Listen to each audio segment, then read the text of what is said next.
Hello friends, स्वागत है आप सबका मेरे यूट्यूब चैनल नोकझोंक ऑडियो लव स्टोरी में।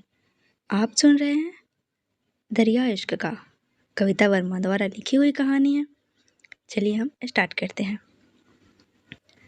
हाँ कर सकते थे, पर यहाँ का खाना तुझे ज़्यादा पसंद आएगा, मीरा ने मुस्कुराते हुए कहा। मधु ने कुछ देर सोचा और फिर कहा, हम ना विनय और सुप्रिया को भी यहीं बुला लेते हैं। इतना कहकर मधु सुप्रिया को फ़ोन लगाने लगी, पर मीरा ने उसके हाथ से फ़ोन छीनते हुए कहा, क्या कर रही है मधु? अभी थोड़ी देर पहले ही मेरी बात हुई है विनय से, वो दोनों डिनर कर चुके हैं, हम उनसे कल सुबह मिलेंगे। अब तू चलेगी क्योंकि मुझे बहुत भूख लगी है। चल। मधु के इतना कहते ही दोनों होटल के अंदर आई और एक खाली टेबल देखकर बैठ गई। मीरा ने मेन्यू कार्ड मधु को देते हुए कहा, ले ऑर्डर कर। मधु ने कार्ड से खाना ऑर्डर किया। मधु अपने चारों ओर देखने लगी। उसने मीरा से कहा, मीरा, मुझे तो लग रहा है कि हम गलत जगह आ गए हैं। यहाँ तो हमारे चारों ओर सिर्फ कपल ही नजर आ रहे हैं। मीरा ने मुस्कुराते हुए कहा, वो तो आएंगे ही ना मधु, क्योंकि ये जगह है ही इतनी खूबसूरत कि कपल्स अपने हनीमून के लिए आते हैं यहाँ। अच्छा, मुझे एक बात बता, तुझे सच में लगता है कि इंदौर के सबसे बड़े रईसों में से एक द करण खुराना सच में अंदर से टूटा हुआ है? करण का नाम सुनते ही मधु के चेहरे से उसकी मुस्कुराहट जैसे गुम हो गई और वो बोली, पता नहीं मीरा, पर मुझे लगता है कि जब कोई इंसान बहुत तकलीफ में होता है तो वो लोगों से अपनी तकलीफ छिपाने के लिए या तो वो बहुत ज़्यादा मुस्कुराता है या फिर बेवजह गुस्सा करता है। करण खुराना क्या है मैं नहीं जानती और नहीं मैं जानना चाहती हूँ, पर मैंने उसकी आंखों में गुस्से के अलावा दर्द भी देखा है। उसे मुझसे क्या परेशानी है मुझे ये भी नहीं पता, पर हाँ, आज जब उसने मेरी आंखों में आंसू देखे तो उसने तुरंत मेरे हाथ छोड़ दिया। क्यों? मैं नहीं जानती। तभी वेटर खाना लेकर आ गया। मधु और मीरा दोनों ही अपने प्लेट में खाना निकालने लगे। पर उसे तुझसे क्या बात करनी थी? मीरा ने पूछा। ये सुनकर मधु भी सोच में पड़ गई। कुछ पल बाद उसने कहा, मुझे नहीं पता मीरा कि उसे मुझसे क्या बात करनी थी। इतना कहकर मधु खाना खाने लगी। मीरा ने मुस्कुराते हुए पूछा, मधु, आज हम दोनों पूरे 3 साल बाद एक साथ इंदौर से बाहर आए हैं। पिछली बार हम साथ में कॉलेज ट्रिप के दिल्ली गए थे ना, उसके बाद आज आए हैं। दिल्ली का नाम सुनते ही मधु की चम्मच उसके हाथ से छूट गई और वो परेशान हो गई। मीरा ने उसे परेशान देखा तो तुरंत बोली, आई एम सॉरी, मैं सिर्फ अच्छी यादों की बात कर रही थी, बुरी यादों की नहीं। मधु ने मीरा की ओर देखकर कहा, मीरा, अच्छी हो या बुरी, मैं दिल्ली शहर के बारे में कोई बात नहीं करना चाहती, इसलिए प्लीज़ आगे से उस शहर का नाम कभी मत लेना प्लीज़। अच्छा बाबा, नहीं लूँगी, कभी नहीं लूँगी। तू प्लीज़ खाना खा ले, मीरा ने कहा। मधु बिना कुछ कहे चुपचाप खाना खाने लगी और मीरा भी। कुछ देर बाद मीरा ने फिर से कहा, मधु, मुझे लगता है कि उस रात जिस लड़की ने तुझे उस राक्षस से बचाया था, जिसकी उस रात शादी थी, अब तक वो तो एक बच्चे की माँ बन गई होगी, है ना? मधु ने परेशान होकर कहा, आई होप कि उस रात उसकी शादी अच्छे से हो गई हो और तू जो कह रही है वही सच हो, क्योंकि अगर उस रात वो लड़की नहीं होती तो शायद आज मैं जिंदा नहीं होती। मीरा ने मुस्कुराते हुए कहा, अरे शादी क्यों नहीं हुई होगी, जरूर हुई होगी। आखिर उस लड़की के हाथों में मेहंदी तूने जो लगाई थी। हाँ, और गलती से उस लड़की के मेहंदी वाले ने उसके दूल्हे का नाम मेरी हथेलियों में लिख दिया था, याद है तुझे? मधु ने मुस्कुराते हुए कहा। यह सुनकर मीरा को हंसी आ गई और वो बोली, उसके दूल्हे का नाम अपनी हथेली पर देकर तेरी क्या हालत हुई थी? सच में मुझे तो अब तक इस बारे में सोचकर ही हंसी आ जाती है। मधु भी हंसने लगी। मीरा ने हंसते हुए कहा, वैसे मधु, बहुत प्यारी लड़की थी वो, हमें बाजार में मिली और हमारी इतनी अच्छी दोस्त बन गई कि उसने हमें अपनी शादी में भी बुलाया था। मधु ने मुस्कुराते हुए खाना खाते हुए कहा, हाँ वो तो है, सच में वो लड़की बहुत प्यारी थी और अपने होने वाले पति से बहुत प्यार भी करती थी और शायद उसका होने वाला पति भी उससे बहुत प्यार करता था। वो तो है, मीरा ने मुस्कुराते हुए कहा। मधु भी मुस्कुराने लगी। इधर करण और रोहित शिमला पहुंचे। करण ने अपनी गाड़ी एक बड़े से फार्म हाउस पर रोकी। गाड़ी रुकते ही एक बूढ़ा आदमी भागते हुए गाड़ी के पास आकर बोला, छोटे साहब, आप आ गए, हम कब से आपकी राह देख रहे थे।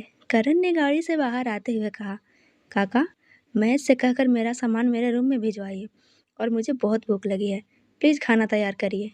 इतना कहकर करण सीधे अपने कमरे की ओर चला गया। रोहित भी गाड़ी से बाहर आया। महेश ने करण और रोहित का सामान गाड़ी से निकालते हुए कहा, रोहित साहब, आप भी आने वाले हैं, ये तो मालकिन ने बताया ही नहीं था। रोहित ने मुस्कुराते हुए कहा, आज सुबह तक मुझे खुद नहीं पता था कि मैं यहाँ आने वाला हूँ, तो किसी और को कैसे पता चलता। इतना कहकर रोहित भी अंदर चला गया। महेश भी उनके पीछे सामान लेकर चल दिया। करण अपने कमरे में पहुंचते ही चीखा, महेश, महेश। उसकी आवाज़ सुनते ही महेश के साथ रोहित और काका भी दौड़ते हुए आए। करण ने गुस्से में महेश से पूछा, महेश, तुम्हें अच्छे से पता है ना कि मुझे रेड रोजेज पसंद नहीं है, तो फिर इस फ्लावर पॉट में रेड रोजेज क्यों लगाए हैं? फेंको इन्हें बाहर, अभी के अभी। महेश डरते हुए फ्लावर पॉट से फूल निकालने लगा तो रोहित ने करण के पास आकर कहा, रिलैक्स यार, इतनी छोटी सी बात पर इतना गुस्सा क्यों कर रहा है? महेश जल्दी से फूल लेकर चला गया। काका ने कहा, छोटे साहब, शायद महेश के ध्यान में ये बात नहीं आई होगी कि आपको रेड रोजेज पसंद नहीं है, इसलिए उसने गलती से फूल लगा दिए होंगे। उससे गलती हो, उसे माफ़ कर दीजिए। करण ने कोई जवाब नहीं दिया तो काका ने मुस्कुराते हुए कहा, आप दोनों जल्दी से हाथ मुँह धो लीजिए, मैं खाना लगाता हूँ।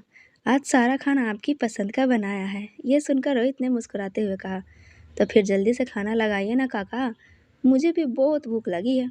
काका मुस्कुराते हुए चले गए। उनके जाते ही रोहित ने करण के कंधे पर हाथ रखकर कहा, करण, इतना गुस्सा सेहत के लिए अच्छा नहीं होता है, इसलिए प्लीज़ खुद को संभालना सीख और अपने गुस्से पर काबू करना भी, क्योंकि गुस्से में तू कभी कभी बेकसूर लोगों को भी हर्ट कर देता है। ये सुनकर करण एक बार फिर मधु के बारे में सोचने लगा। उसे याद आया कि कैसे आज उसने मधु की बाँह इतनी जोर से पकड़ी थी कि मधु की आंख से आंसू बहने लगे थे। उसने अपनी आंखें बंद कर ली और पलटकर खड़ा हो गया। रोहित ने कहा, जल्दी से आ जा, मुझे ना सच में भूख लगी है। इतना कहकर रोहित चला गया। उसके जाते ही करण ने अपना बैग खोला और अपने कपड़े कपबोर्ड में रखने लगा।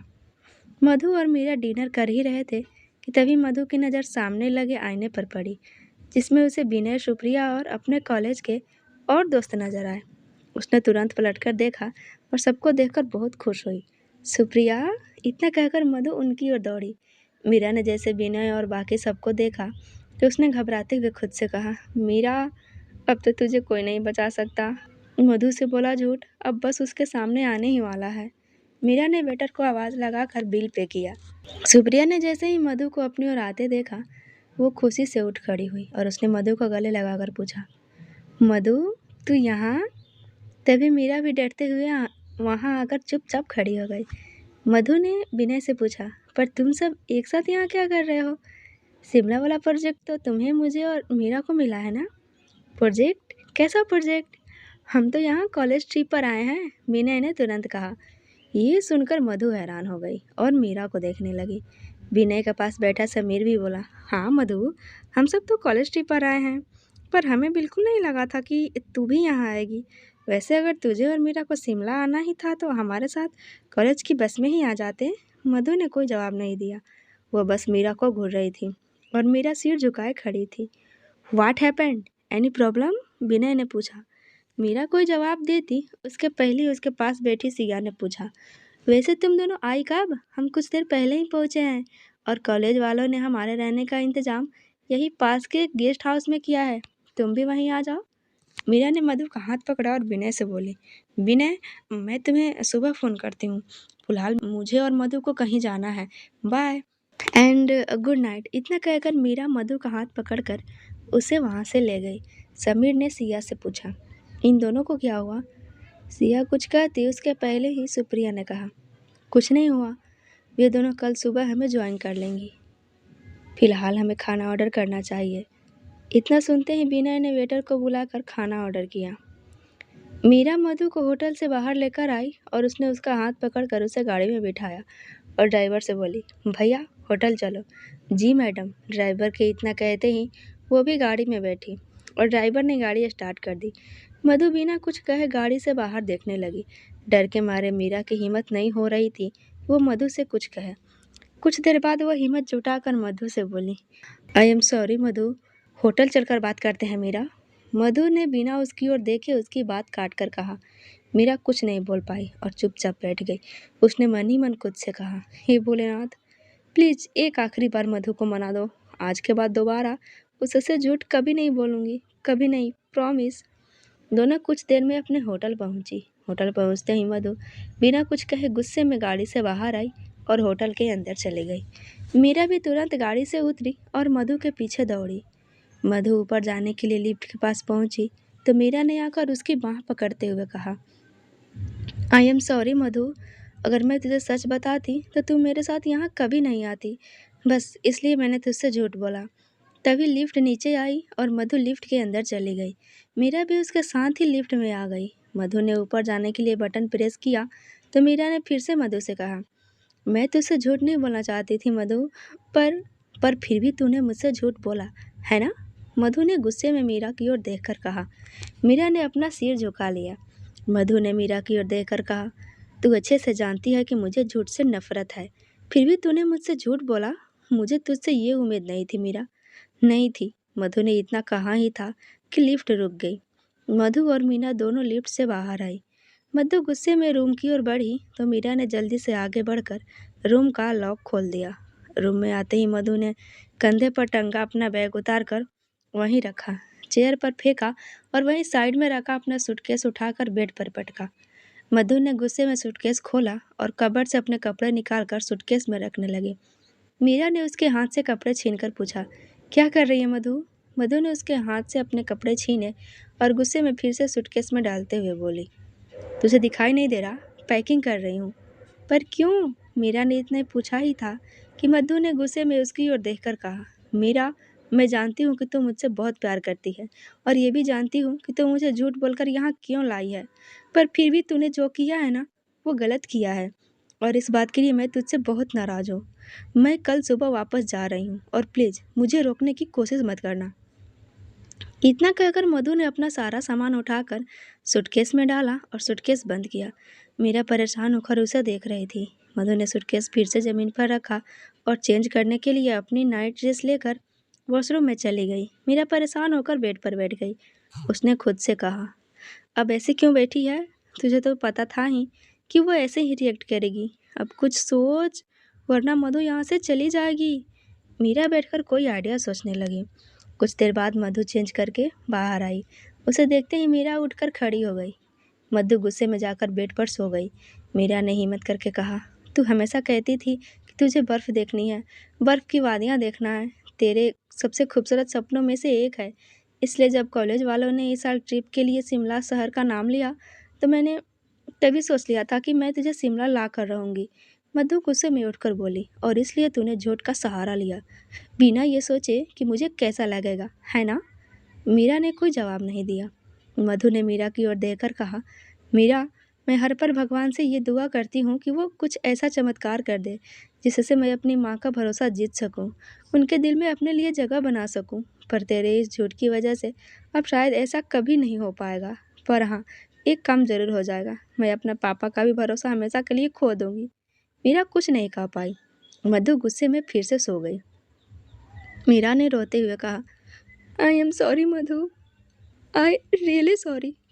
तू जानती है कि मेरे लिए तेरी खुशी मेरी अपनी खुशी से भी ज़्यादा मायने रखती है। बस मैं तेरे चेहरे पर मुस्कुराहट चाहती थी, इसलिए तुझे तेरी खुशी के अलावा कुछ नज़र नहीं आया। तू अपने बारे में कभी नहीं सोचती। अपनी फैमिली के लिए तू अपनी हर ख्वाहिश को रोज़ मारती है और मैं चाहकर भी तेरे लिए कुछ नहीं कर पाती हूँ। मैंने सोचा अगर मैं कुछ दिनों के लिए तुझे शिमला ले जाऊंगी तो कुछ दिन के लिए ही सही तू अपना दर्द भूल जाएगी और अपने सपने को जी पाएगी। पर तेरा दिल दुखाने का मेरा कोई इरादा नहीं था। प्लीज़ मुझे माफ़ कर दे, प्लीज़। मधु ने आंखें बंद किए हुए ही कहा, बहुत रात हो गई है मीरा, सो जा, गुड नाइट। मीरा कुछ देर ऐसे ही बैठी रही। इस पर मधु ने कुछ नहीं कहा। मीरा बेड से उठी और कपट से अपने कपड़े लेकर चेंज करने के लिए वॉशरूम में चली गई। मधु ने अपनी आंखें खोली और पलट कर वॉशरूम की ओर देखा, फिर रोते हुए सो गई। कुछ देर बाद मीरा वॉशरूम से बाहर आई। उसने भी मधु की ओर देखा, पर मधु को सोता देख वो भी बेड पर आकर सो गई और उसने अपने साइड का लैंप बंद कर दिया। मीरा की जैसे ही सुबह आँख खुली, उसे रात में जो कुछ भी हुआ सब याद आने लगा। उसने अपने पास देखा तो मधु वहाँ नहीं थी। मीरा घबराकर उठ बैठी। उसने पूरे कमरे में नजरें घुमाकर देखा तो उसे मधु नजर नहीं आई। मधु का बैग देखकर उसकी जान में जान आ गई। उसने गहरी सांस ली और बोली, शुक्र है भगवान। मीरा ने इतना कहा ही था कि मधु नहाकर वॉशरूम से बाहर आई। उसे देखकर मीरा मुस्कुराने लगी। मधु बिना उसकी ओर देखे टॉवल से अपने बाल झाड़ने लगी। मीरा जल्दी से बेड से उठी और मधु को साइड हग करके बोली, तू तो रेडी भी हो गई। मैं बस 10 मिनट में रेडी होती हूँ। फिर हम दोनों बढ़िया सा नाश्ता करते हैं और फिर शिमला घूमेंगे। मधु ने कोई जवाब नहीं दिया तो मीरा ने उसके गाल पर किस किया और फिर कबर्ड से अपने कपड़े निकाल कर वॉशरूम में चली गई। उसके जाते ही मधु ने रूम के इंटरकॉम से रिसेप्शन पर कॉल कर दिया। हेलो। दूसरी ओर से रिसेप्शनिस्ट ने कहा। मधु ने बेड पर बैठते हुए पूछा, मैंने आपको इंदौर के लिए एक टिकट अरेंज करने के लिए कहा था। रिसेप्शनिस्ट ने जवाब दिया, आई एम सॉरी मैम, आज तो इंदौर के लिए कोई ट्रेन नहीं है। अगर आप कहें तो बस टिकट बुक कर देती हूँ। बस का नाम सुनते ही मधु ने उदास होकर कहा, नहीं, मैं बस में ज़्यादा देर ट्रेवल नहीं कर पाऊँगी। इंदौर के लिए जो भी पहली ट्रेन हो, आप मेरे लिए उसका टिकट अरेंज कर दीजिए। जी मैम। रिसेप्शनिस्ट ने इतना कहते ही मधु ने परेशान होकर कॉल डिस्कनेक्ट कर दिया और खिड़की के पास आकर खड़ी हो गई। कुछ देर बाद उसने रूम के फ़ोन की बेल बजी तो मधु ने तुरंत फ़ोन रिसीव किया और बोली, हेलो। दूसरी ओर से रिसेप्शनिस्ट ने कहा, मैम, इंदौर तो नहीं पर भोपाल के लिए ट्रेन है आज। अगर आप कहें तो मैं आपके लिए टिकट बुक कर देती हूँ, पर हो सकता है आपकी सीट कंफर्म ना हो, वेटिंग में हो। मधु ने तुरंत कहा, कोई बात नहीं, मैं एडजस्ट कर लूँगी। भोपाल से तो मुझे इंदौर के लिए बहुत सी ट्रेन मिल जाएगी। मधु अभी बात कर ही रही थी तभी मीरा ने मधु के हाथ से फ़ोन छीन कर रिसेप्शनिस्ट से कहा, मधु कहीं नहीं जा रही है, इसलिए आपको टिकट बुक करने की कोई ज़रूरत नहीं है। इतना कहकर मीरा ने फ़ोन रख दिया। मधु ने गुस्से में कहा, ये क्या किया तूने? मुझे यहाँ नहीं रहना है मीरा, मुझे आज ही यहाँ से इंदौर के लिए निकलना है। इतना कहकर मधु फिर से फ़ोन उठाने लगी तो मीरा ने गुस्से में उसका हाथ पकड़कर कहा, कहीं नहीं जा रही है तू। मधु ने गुस्से में अपना हाथ छुड़ाकर कहा, प्लीज़ मीरा, मैं यहाँ नहीं रह पाऊँगी। झूठ का बोझ उठाकर मैं यहाँ एंजॉय नहीं कर पाऊँगी, इसलिए प्लीज़ मुझे जाने दे।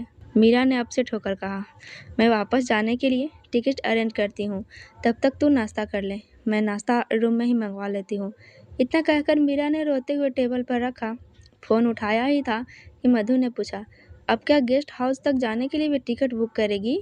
ये सुनकर मीरा ने हैरानी से मधु की ओर देखा तो मधु ने मुस्कुराते हुए कहा, ये होटल बहुत महंगा है, इसलिए हम हमारे फ्रेंड के साथ गेस्ट हाउस में रहेंगे। ये सुनते ही मीरा ने मुस्कुराते हुए मधु को गले लगा लिया।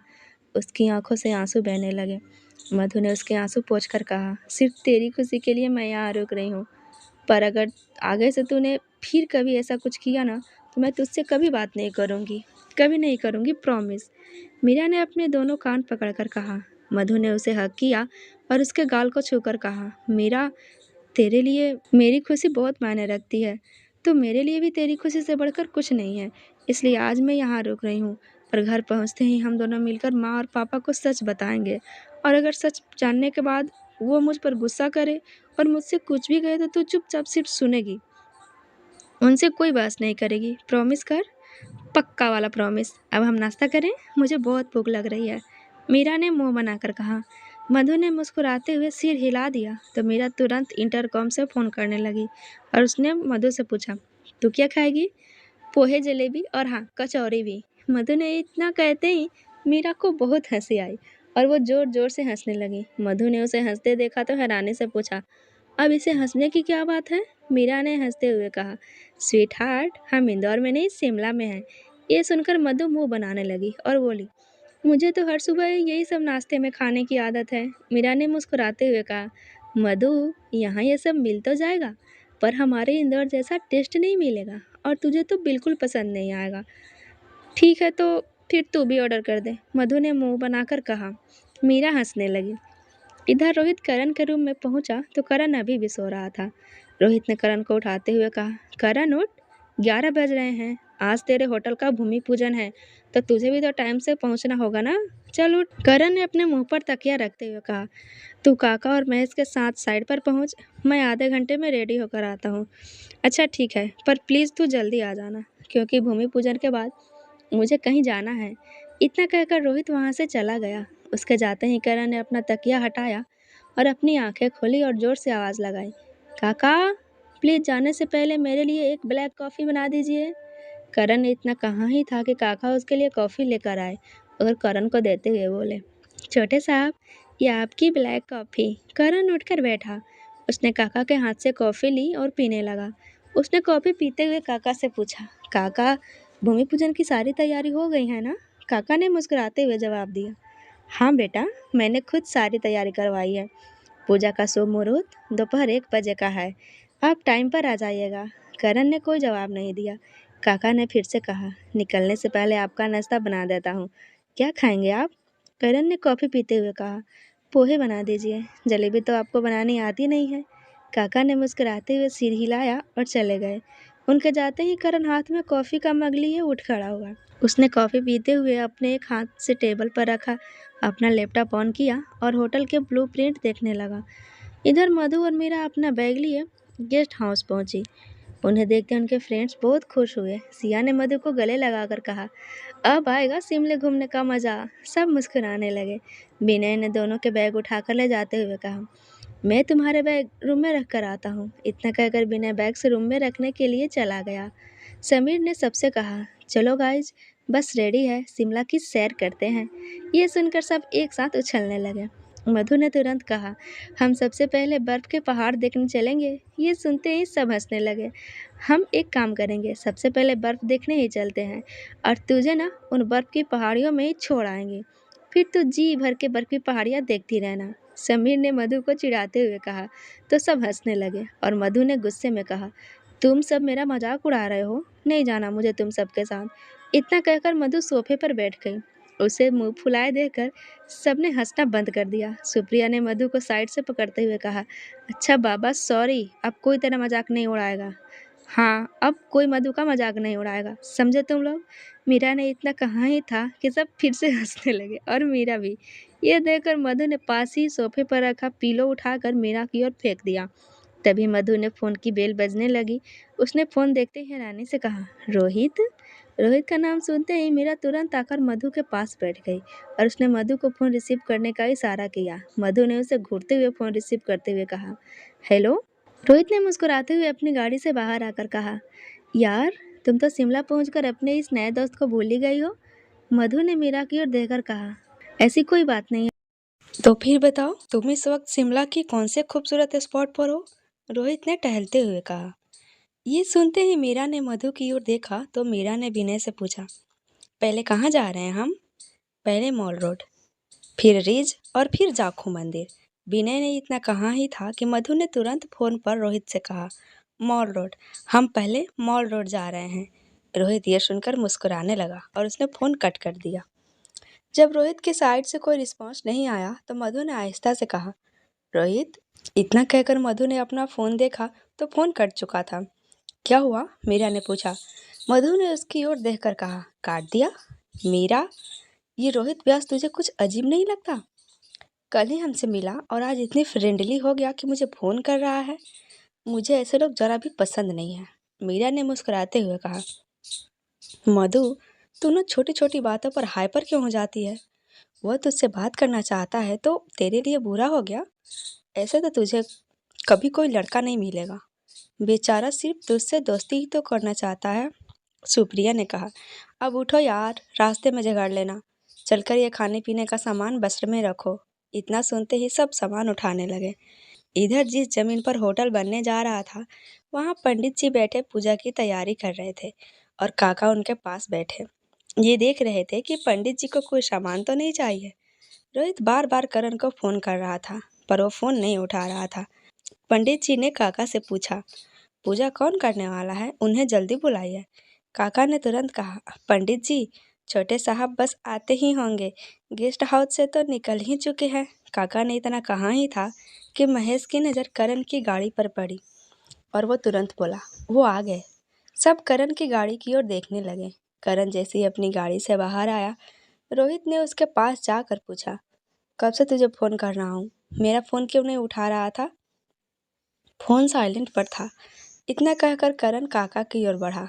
उसने अपने ग्लासेज और शूज दोनों उतारे और पूजा में जाकर बैठ गया।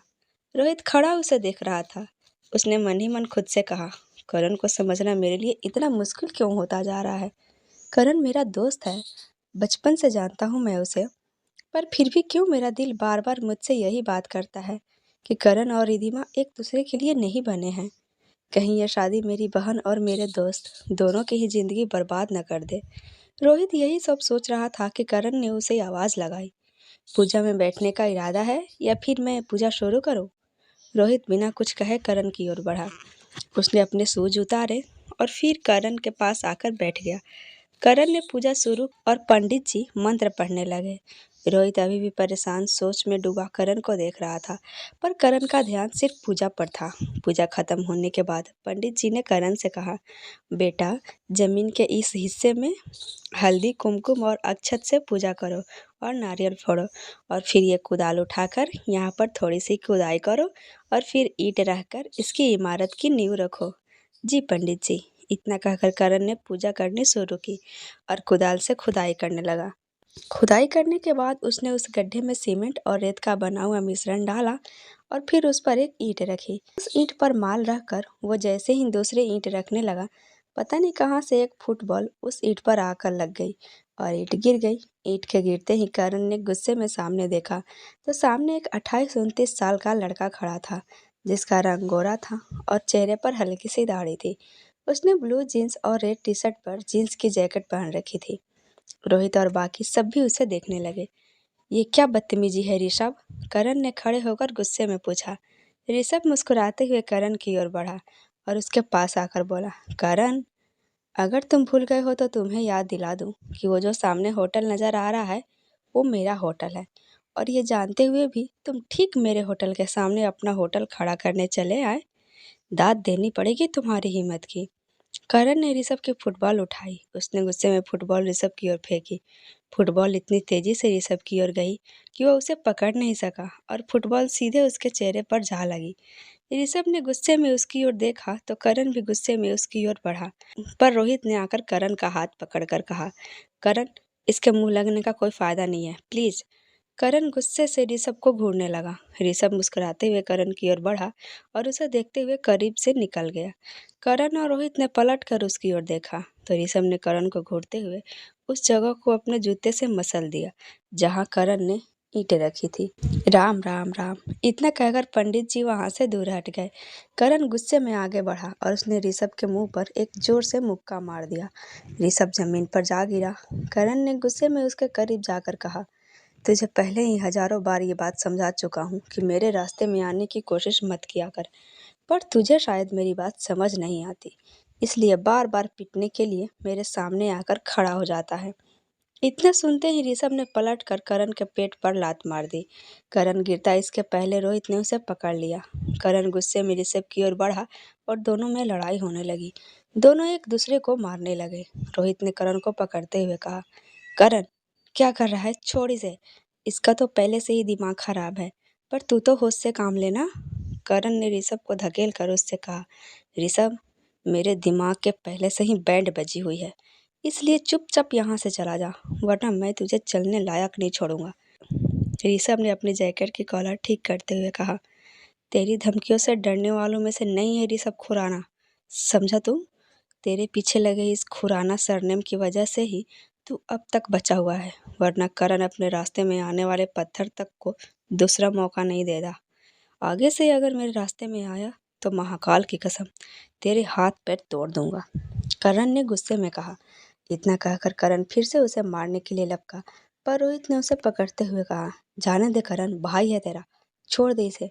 भाई है इसीलिए तो अब तक जिंदा है, वरना अब तक तो मेरे हाथों 100 बार मर चुका होता। करण ने गुस्से में खुद को रोहित से छुड़ाते हुए कहा। यह सुनकर ऋषभ ने गुस्से में अपने मुंह से बह रहे खून को अपनी आस्तीन से साफ करते हुए कहा, तू भी सिर्फ इसलिए ही जिंदा है क्योंकि तू बलदेव चाचा जी का बेटा है, वरना आज यहाँ तेरी लाश पड़ी हुई होती। तेरी जान नहीं ले सकता, पर मेरे होटल के सामने तुझे तेरा होटल तो किसी भी कीमत पर खड़ा नहीं करने दूंगा मैं। करण ऋषभ के पास आया और उसकी कॉलर ठीक करते हुए बोला, पहले जाकर अपने पार्टनर से ये पता तो कर ले कि ये होटल अब तेरा है भी या नहीं। ऋषभ उसे हैरानी से देखने लगा तो करण ने फिर से कहा, लगता है तेरे उस पार्टनर ने तुझे कुछ बताया नहीं। तो इस होटल में सिर्फ 30% का पार्टनर था और तेरा वो पार्टनर 70% का। उसने अपना पूरा हिस्सा कल रात ही मुझे बेच दिया है। अब इस होटल का मालिक मैं हूँ। तू तो मुझे बचपन से जानता है। अपने दुश्मनों पर मैं अपने दोस्तों से भी ज़्यादा नज़र रखता हूँ। मुझे यह पहले से पता था कि मुझे रोकने के लिए इंदौर से यहाँ ज़रूर आएगा, इसलिए पूरी तैयारी के साथ आया हूँ। रोहित और बाकी लोग चुपचाप खड़े उनकी बातें सुन रहे थे। बकवास, बिल्कुल बकवास। मेरा पार्टनर तुझे ये होटल कभी नहीं बेचेगा, ऋषभ ने गुस्से में कहा। यह सुनकर करण ने तीखी सी मुस्कुराहट के साथ कहा, होटल तो उसने मुझे बेच दिया। अब उसने ऐसा क्यों किया वो तू जाकर उससे पूछ। तब तक मैं भूमि पूजन कर लेता हूँ। और अगर शराफत से तू यहाँ से नहीं गया तो पुलिस का इंतजाम भी मैंने पहले से ही किया हुआ है। याद है ना, पिछली बार मेरी बात न मानने पर सीधे 3 महीने के लिए अंदर गया था। ऋषभ ने गाड़ी ड्राइव करते हुए गुस्से में अपने पार्टनर को फ़ोन किया। दूसरी ओर से उसके पार्टनर ने फ़ोन रिसीव करके बोला, बोल ऋषभ, करण ने मुझसे कहा है कि तूने अपना 70% का हिस्सा उसे बेच दिया है। ऋषभ ने गुस्से में गाड़ी ड्राइव करते हुए कहा। ऋषभ के पार्टनर हिमेश ने उससे कहा, हाँ, मैंने ही उसे अपना हिस्सा बेच दिया है। उसने कीमत ही इतनी लगाई थी कि मैं ना नहीं कह सका। और वैसे भी करण खुराना को यहाँ होटल बनाने से कोई नहीं रोक पाएगा। और एक बार उसका होटल खड़ा हो गया तो वो मुझे टिकने नहीं देगा। इसलिए जब उसने मुझे खुद फ़ोन करके इतना अच्छा ऑफर दिया तो ना कहने का कोई मतलब ही नहीं बनता है। वैसे तुम्हारे भाई के काम करने के स्टाइल पर तो मैं फिदा हो गया हूँ। इधर मैंने पेपर साइन किए और उधर उसने मेरे अकाउंट में रुपए ट्रांसफ़र भी कर दिए। तुम्हारे लिए भी बेस्ट यही होगा कि तुम भी अपना हिस्सा खुद उसे दे दो, वरना हम दोनों ये बात जानते हैं कि वह तुम्हारा हिस्सा लेकर ही दम लेगा और उसके लिए वो कुछ भी करेगा। जानते हो ना। हिमेश के इतना कहते ही ऋषभ ने गुस्से में कॉल डिस्कनेक्ट कर दिया और गाड़ी की स्पीड और बढ़ा दी। भूमि पूजन के बाद करण अपनी गाड़ी की ओर बढ़ा तो रोहित ने उसे रोकते हुए पूछा, करण, तुझे क्या ज़रूरत है इसी जगह अपना होटल बनाने की? इतने बड़े शहर में तुझे कोई और जगह नहीं मिली? उस कमीने के सामने ही खड़ा होना ज़रूरी था क्या? हाँ, बहुत ज़रूरी था, करण ने गुस्से में पलट कर कहा। रोहित ने करण के कंधे पर हाथ रखकर कहा, करण, तू जानता है ना कि ऋषभ तुझे हराने के लिए किसी भी हद तक जा सकता है। पागल है वो। फिर भी तूने उसके होटल में 70% की हिस्सेदारी ले ली। करण ने गुस्से में कहा, उसके पागलपन से डरकर मैं घर में नहीं बैठ सकता। वो जब जब मेरे रास्ते में आएगा तब तब मुझे अपने सामने खड़ा पाएगा। और सही कहा तूने, मैंने जानबूझकर ये ज़मीन खरीदी और मैं होटल तो इसी ज़मीन पर बनाऊंगा। अगर ऋषभ में दम है तो मुझे रोक कर दिखाए। इतना कहकर करण अपनी गाड़ी में बैठने लगा और उसने रोहित से पूछा, ट्रैकिंग के लिए जा रहा हूँ, चलेगा? नहीं, मुझे कहीं और जाना है, रोहित ने तुरंत कहा। तो करण ने अपनी गाड़ी स्टार्ट की और चला गया। उसके जाते ही रोहित ने अपनी गाड़ी की ओर दौड़ते हुए कहा, मिस्टर रोहित व्यास, इन दोनों भाइयों के चक्कर में आप ये भूल ही गए कि आप यहाँ क्यों आए हो। इतना कहकर रोहित गाड़ी में बैठा और चला गया। इधर मधु और मीरा अपने फ्रेंड के साथ मॉल रोड पहुंची। खूबसूरत वादियों के बीच बसे बाजार को देखकर मधु की खुशी का ठिकाना ही नहीं रहा। मीरा ने उसे खुश देखकर उसकी बाह में हाथ डालकर चलते हुए पूछा, कैसी लगी है ये जगह? बहुत सुंदर। यहाँ तो कितनी सारी दुकानें हैं, मधु ने चारों ओर देखकर कहा। मीरा ने चिल्लाते हुए कहा, हाँ, और हम यहाँ ढेर सारी शॉपिंग करेंगे। मधु ने खुश होते हुए कहा, हाँ मीरा, आज मेरे पास भी ढेर सारे रुपए हैं। पापा ने बर्थडे पर दिए थे और मैंने ना अपने गुल्लक से भी सारे रुपए निकाल लिए थे। आज मैं सबके लिए शॉपिंग करूँगी। विनय ने मीरा से कहा, तुम गर्ल्स गैंग शॉपिंग बाद में करना, पहले हम गेटी थिएटर देखेंगे, फिर टाउन हॉल, फिर काली बड़ी मंदिर और फिर स्कैंडल पॉइंट चलेंगे। उसके बाद तुम शॉपिंग करना, वरना हमारा घूमना नहीं होगा और तुम सब सारा दिन शॉपिंग में ही लगा दोगी। करेक्ट, समीर ने विनय का साथ देते हुए कहा। सारी लड़कियां मुंह बनाने लगी। समीर ने फिर कहा, अब चलो, यहाँ खड़ी होकर मुंह मत बनाओ। सब चलने लगे। मधु ने चलते हुए ऊपर बर्फ की पहाड़ियों को देखकर बड़ी ही मासूमियत से पूछा, वहाँ पहाड़ी पर कब जाएंगे? इसकी गाड़ी तो अभी भी पहाड़ों में ही अटकी हुई है। विनय ने उसे छेड़ते हुए पूछा। विनय ने उसे छेड़ते हुए कहा। सब फिर से हंसने लगे। सिया ने मधु का हाथ पकड़कर कहा, मधु, वहाँ भी जरूर जाएंगे, पर पहले ये सब देख लेते हैं। तुझे पता है, टाउन हॉल ठीक वैसी ही इमारत है जैसे तुझे पसंद है। तू एक बार चल तो सही, वहाँ तुझे बहुत सी एंटीक चीज़ें नज़र आएंगी। वो जगह तुझे सच में बहुत पसंद आएगी। मधु ने मुंह बनाते हुए सिर हिला दिया और सब आगे बढ़े।